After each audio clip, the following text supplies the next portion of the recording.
여러분, 혹시 아시나요? 지금 이 순간에도 대한민국의 450만 명의 아이들이 완전 무료로 학교급식을 먹고 있다는 것을요. 초등학교부터 고등학교까지 부모의 경제 상황과 관계없이 모든 아이가 같은 밥상에 앉아 있습니다. 세계 경제 규모 3위인 나라들도 하지 못하고 있는 이 제도를 우리는 15년간 지켜왔습니다. 어떻게 이게 가능했을까요? 그 기적 같은 이야기를 들려드리겠습니다. 지금으로부터 70년 전 1950년대 초, 한반도는 전쟁의 잿더미 속에 있었습니다. 한국전쟁이 끝나자 가장 먼저 문제가 된 것은 아이들의 끼니였습니다. 1952년 문교부의 조사에 따르면 굶주린 아이들이 61만 7천 명. 이 숫자는 그저 통계가 아니었습니다. 그것은 학교에 와도 밥을 못 먹는 아이들이었습니다. 영양실조로 쓰러지는 아이들, 수업을 따라가지 못하는 아이들. 이때 국제사회가 손을 내밀었습니다. 유엔과 미국의 원조, 미국 정부에서 지원한 것은 분유였습니다. 매일 150만 컵의 분유가 학교로 배달됐습니다. 당시 한국의 아이들은 미국 정부의 분유로 목숨을 이었습니다. 나중에는 빵도 들어왔습니다. 미군 기지에서 남은 밀가루로 구워진 흰 식빵. 이것이 우리나라 아이들의 첫 급식이었습니다. 여러분, 이 시절을 기억하시나요? 자녀분들에게 이런 모습을 보여주셨던 시대 말입니다. 우리는 그때 받는 입장이었습니다. 시간이 흘렀습니다. 한국은 빠르게 일어났습니다. 1970년대부터는 서울 같은 대도시에서 선별적 무료급식이 시작됐습니다. 가난한 아이들만 무료로 밥을 먹었습니다. 하지만 여기에 슬픈 현실이 숨어 있었습니다. 급식비를 못 낸 아이는 따돌림을 받았습니다. 친구들 앞에서 부끄러움을 당했습니다. 가난이라는 낙인이 찍혔습니다. 실제로 2008년 교육과학기술부 통계는 충격적이었습니다. 급식비를 못 내는 학생이 2002년 3,000명에서 2008년 17만 2천 명으로 급증했던 것입니다. 그것은 단순한 수치가 아니었습니다. 그것은 17만 2천 명의 아이들이 수치심을 겪고 있다는 뜻이었습니다. 2011년 서울시장 당시 일어난 일을 기억하시나요? 무상급식 주민투표. 이 투표는 한국 사회가 어느 길로 갈 것인지 묻는 선택이었습니다. 결과는 어떻게 될지 불명확했습니다. 하지만 결국 시민들의 선택은 명확했고 서울부터 시작된 무상급식의 물결은 전국으로 퍼져나갔습니다. 그리고 2020년 마침내 전국 학생의 97.4%가 무상급식을 받게 되었습니다. 1981년 학교급식법이 제정된 지 거의 40년. 1950년대 미국의 분유를 받던 시대에서 시작해 이제 우리는 주는 입장이 되었습니다. 이 제도가 얼마나 큰 규모인지 알고 계신가요? 서울만 해도 학생 83만 명이 매일 학교 급식을 먹습니다. 경기도도, 인천도, 전국 모든 학교에서 아이들은 무료로 밥을 먹습니다. 2023년 기준으로 대한민국 정부가 학교 급식에 투입한 예산은 얼마였을까요? 약 4조 2천억 원입니다. 매년입니다. 비용만 드는 게 아닙니다. 혼자가 아닌 국가 전체가 책임진다는 의지가 투입됩니다. 서울시는 2021년부터 모든 급식 재료를 친환경 식품으로 전환했습니다. 경주 경북 지역에서는 방사능 검사를 전수조사합니다. 각 시도는 지역의 신선한 농산물을 우선적으로 구매해 지역 농업도 살립니다. 급식비는 초등학교 1인당 하루 평균 4,898원, 중학교 5,688원, 고등학교 5,008원부터 6,865원입니다. 일본의 2배 수준입니다. 여기서 우리가 주목해야 할 점은 무엇일까요? 대한민국이 급식을 단순한 복지로 보지 않았다는 것입니다.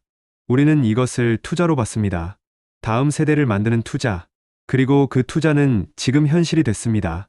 여러분, 한국 학교 급식이 어떻게 생겼는지 생각해 보셨나요? 아침에 식재료를 고르는 영양사부터가 다릅니다. 초등학생이라고 해서 적게 하지 않습니다. 영양 균형을 맞춥니다. 제철 과일은 당연하고 김치 불고기 계란말이 잡채 된장국 쌀밥.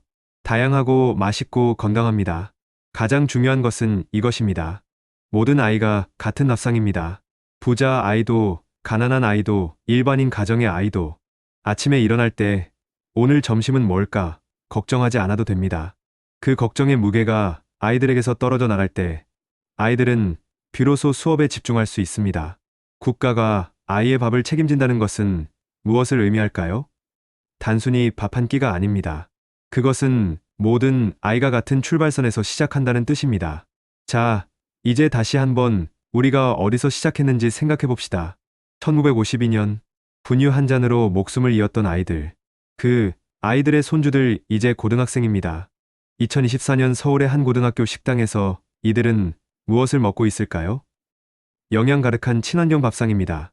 1950년대 미국의 원조로 분유를 받던 나라, 19만 6,070년대 선별적 무료급식으로 시작한 나라, 1981년 법으로 제도화한 나라, 2011년 모든 아이가 함께 먹는 식탁을 선택한 나라, 그리고 지금 세계 수준의 무상급식을 자랑하는 나라가 되었습니다. 이것만 봐도 충분합니다. 대한민국이 70년 안에 이뤄낸 것을요.